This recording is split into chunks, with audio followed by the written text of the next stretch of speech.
अस्सलाम वालेकुम दोस्तों, आपका खैर मखदम है वाक़यात ए इस्लाम यूट्यूब चैनल की एक और नई वीडियो में। जब हजरत इदरीस अलैहिस्सलाम ने आसमान पर क़याम कर लिया तो शैतान को मौका मिल गया। चुनांचे उसने पूरी दुनिया को बिगाड़ और गुमराही से भर दिया। हर दिन नाफरमानी, बेहयाई, गंदगी बढ़ने लगी और गुनाहों से पूरी दुनिया भर गई।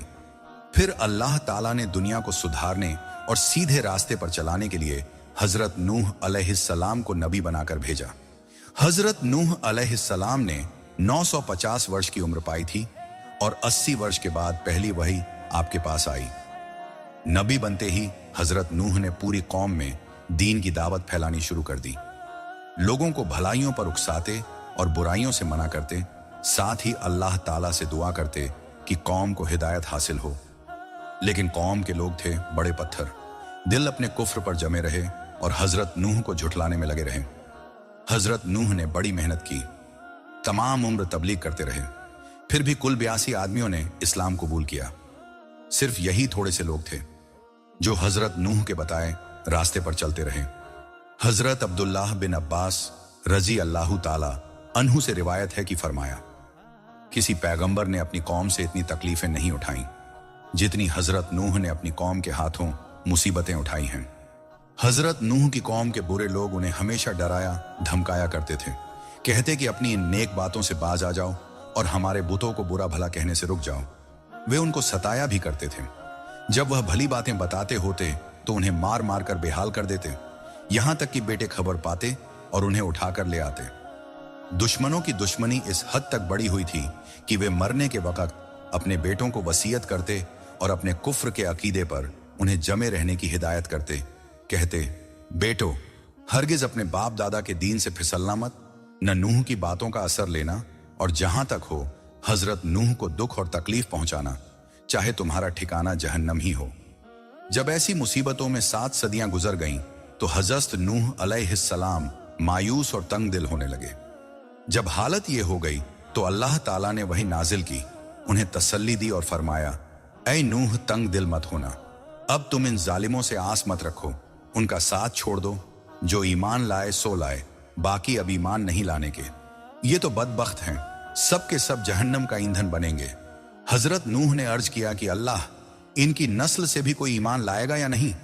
हुक्म हुआ, ये तो ईमान न लाएंगे, वे तो जालिम हैं जालिम। फिर भी हजरत नूह ने मोहब्बत और लगाव की वजह से और इसलिए भी कि कोई इल्जाम न दे, फरमाया कि ऐ लोगों, ईमान न लोगे तो यह समझो कि अल्लाह का अजाब आया।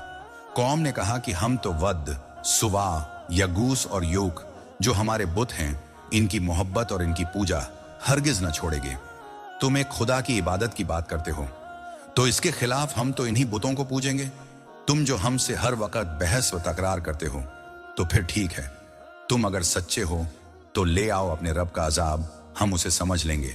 जब हजरत नूह मायूस हो गए और दुश्मन अपनी दुश्मनी में अकड़ते रहे तो हजरत नूह अलैहिस्सलाम ने बड़ी ही नरमी और आजीजी के साथ अल्लाह को पुकारा और कहा, ऐ खुदा, जब मैं इनको तेरी ताबेदारी और बंदगी की तरफ बुलाता हूं ताकि तू इन्हें बख्शे, तो यह तो अपनी अकड़ में कानों में उंगलियां ठूंस लेते हैं, अपने चेहरों पर कपड़े डाल लेते हैं और मेरी बात सुनते ही नहीं बल्कि अपने कुफ्र में और तेज हो जाते हैं।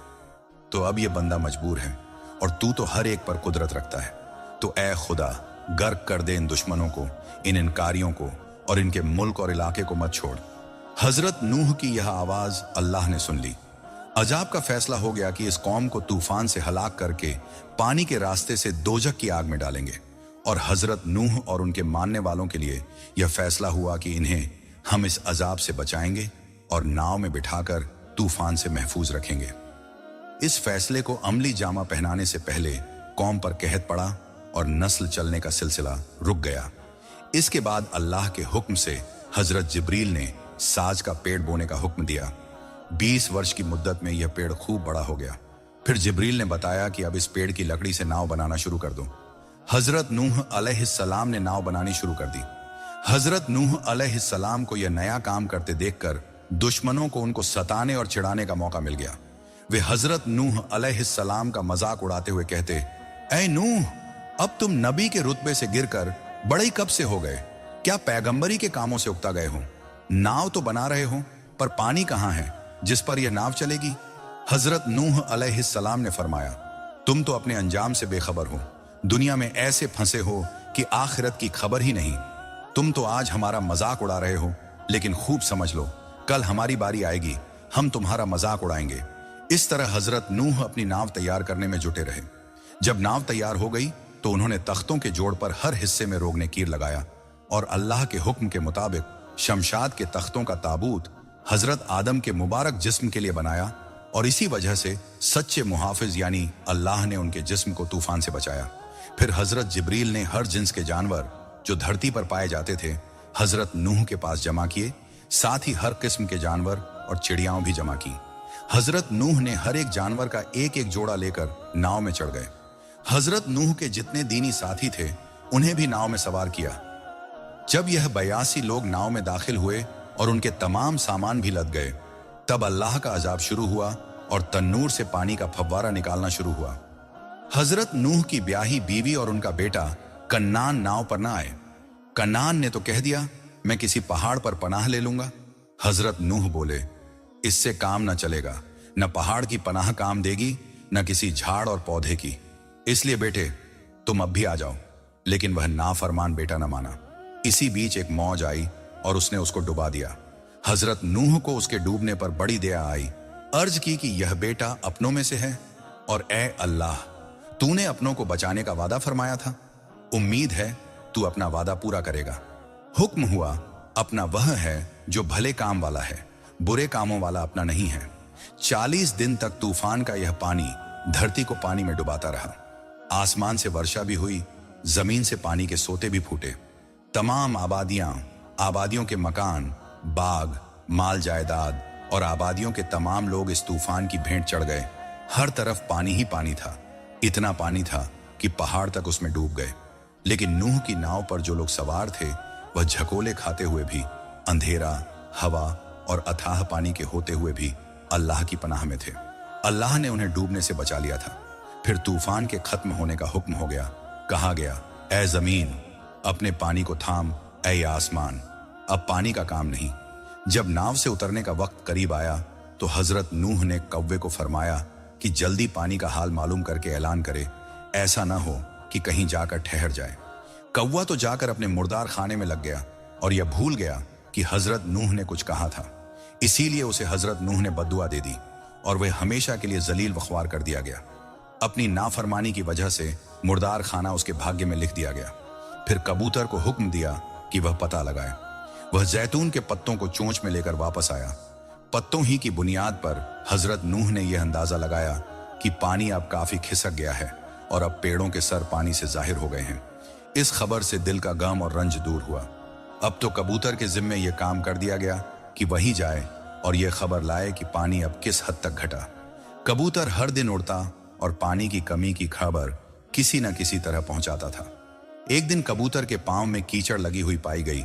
यह इस बात का सबूत था कि जमीन पर से पानी बिल्कुल ही खिसक गया है। हजरत नूह को बेहद खुशी हुई। उन्होंने कबूतर के हक में दुआ की, जा तुझे खुदा मखलूक की निगाह में प्यारा बना देगा, हर आदमी तुझे चाहेगा। तफसीर लिखने वाले कहते हैं कि हक ताला ने हुक्म दिया कि मैं एक पहाड़ी पर नाव को ठहराऊंगा और तमाम नाव वालों को उस पहाड़ पर उतार दूंगा। सब पहाड़ों ने अपनी बुलंदी पर फख्र करते हुए सर बुलंद किया, मगर झूदी पहाड़ ने छोटापन ही दिखाया। अल्लाह ताला ने उसके इस छोटेपन की वजह से उसे इज्जत बख्शी और नूह की नाव उस पहाड़ पर ठहराई गई। फिर उसी पहाड़ के नीचे तमाम लोग उतरे, वहां एक गांव आबाद किया। तूफान के अजाब से पनाह मिली। इस पर बेइंतहा खुशी जाहिर की। इस गांव का नाम सूके अमानीन था। जब यह गांव पूरी तरह आबाद हो गया तो एक बार फिर एक ऐसी वबा चली कि पूरी आबादी तबाह हो गई। सिर्फ हजरत नूह और उनके 3 बेटे बाकी रह गए, हाम, साम और याफिस। बाकी सब फना हो गए। अल्लाह ताला ने वही भेजी कि मैंने तेरी कौम को कुफ्र और नाफमानी की वजह से हलाक किया। अब जो बचे हैं उनको तूफान जैसे अजाब का शिकार न बनाऊंगा। फिर अल्लाह ताला ने हजरत नूह की नस्ल में ऐसी बरकत रखी कि 40 वर्ष की मुद्दत में हजारों शहर आबाद हो गए और गांवों की तो कोई गिनती न रही। हजरत नूह ने मुल्क शाम, फारस, खुरासान, इराक वगैरह के इलाका साम को दे दिया। पश्चिमी मुल्क हबशा वगैरह हाम को दिया और चीन, तुर्किस्तान वगैरह याफिस को दिया। एक दिन जिब्रील और इजराइल ने हजरत नूह से पूछा, इस लंबी उम्र के पाने के बाद तुमने इस फानी दुनिया को कैसा पाया? कहा, धुएं की तरह कि थोड़ी देर रुककर एक दरवाजे से दाखिल हुआ और दूसरे से निकल गया। जब हजरत नूह बीमार हुए और इंतकाल फरमा गए तो उनके बेटों ने उनको बैतुल मकदिस में दफन किया। वे उनकी जुदाई से बेहद परेशान व गमगीन रहे। हजरत नूह को दूसरा आदम, शेखुल अंबिया और नजीउल्लाह भी कहते हैं। हजरत नूह सच्चे पैगंबर थे। वह हमेशा अपनी कौम को अल्लाह की खुशी हासिल करने की तरफ बुलाते रहे। वह बड़े इबादत गुजार थे। दिन में 300 रकअतें पढ़ते थे और अल्लाह के दरबार में हमेशा सजदा करते थे। रिवायत है कि नाव में बैठे लोग बू और गंदगी से बड़ी तकलीफ उठा रहे थे और समझ में नहीं आता था कि क्या करें। हजरत नूह ने अल्लाह से दुआ की और इस मुसीबत को दूर करने की दरख्वास्त की। हुक्म हुआ कि तुम अपना हाथ हाथी की पीठ पर धरो और हमारी कुदरत का खेल देखो। हजरत नूह के हाथ फेरते ही एक सूअर, खिंजीर का जन्म हुआ। उसने सब नजासतें खाकर गंदी फजा को बेहतर बना दिया। उस वक्त चूहे भी बहुत हो गए थे और उनकी तकलीफ से परेशान हो गए थे। ज्यों ही हजरत नूह ने रब के हुक्म से शेर के माथे पर हाथ डाला, अल्लाह की कुदरत से बिल्ली निकली और उसने सबको मुंह का निवाला बना लिया। जब नूह अलैहिस्सलाम ने फानी दुनिया से विदाई ली, एक मुद्दत के बाद लोगों